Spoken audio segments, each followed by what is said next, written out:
মা যদি আইসা বলে এই শোন এদিকে আয়, তোর সাথে কথা আছে, বলবেন মা কি বলবা বলো।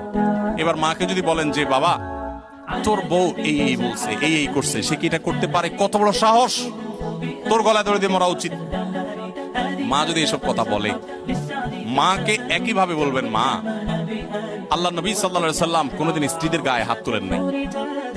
ইসলামে যদি বউ পিটানোর নির্দেশ থাকতো তো আজকে ঠ্যাং উপর দিক বাইন্দা আমি পিটাতাম। আমার হাতটা শুধু বাইন্দা রাখছে ইসলাম। আল্লাহ রসুল কোনোদিন স্ত্রীদের গায়ে হাত তুলেন না। না হলে মা এত বড় সাহস, এরকম কথা সে বলতে পারে। যা কি বলছে না বলছে সেটা পরে, আপনি বিচার বিশ্লেষণ না করতে গিয়ে উপস্থিত ওই জায়গাতে সামাল দেওয়ার চেষ্টা করবেন। কথা কি বুঝতে পারছেন? আপনার এই আচরণ শোনার পর আপনার মা কি বলবে জানেন? মাও ঠিক ওই বউয়ের মতোই বলবে আমার ছেলেটা আসলেই মানুষ ভালো, সমস্যা হলো আমার পোলাটা না বোকা,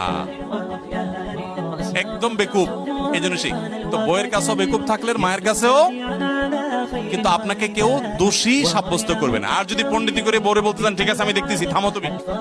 মা কিভাবে এসব কথা বলে, এরপর যাবার মা কই আসো তুমি এদিকে আসো, এবার বৈশাখ মার সাথে আলাপ শুরু করবে। ওখানে বাঁধবে একটা ইউক্রেন রাশিয়া যুদ্ধ, বিশাল কাণ্ড হয়ে যাবে। ওই কাণ্ড করার পর বউয়ের কাছে আইসা যদি মনে করেন যে বউয়ের জন্য মার সাথে ঝগড়া করছি, বউ মনে খুশি হবে, জীবনও খুশি হবে না, জীবনও খুশি হবে না। যতই করেন বউরে খুশি করতে পারবেন না, কোন একটা প্যাঁচ বাঁধবেই এবং কোন একটা ফাঁক বের করবে। আর মা তো নাখোশ হইছি। আবার মায়ের হয়ে যদি বলেন এই তুমি কত বড় সাহস, আমার বোন কি করলে, ভাইরে কি করলে, মারে কি করলে, দেখবেন আরেক যুদ্ধ পাচ্ছে। এই জন্য এগুলোর খুব বেশি পণ্ডিতি না করে যথাসম্ভব একটু কূটনৈতিক আচরণ করে, একটু চালাকি করে, একটু বোকা সেজে সমাধান করার চেষ্টা করবেন।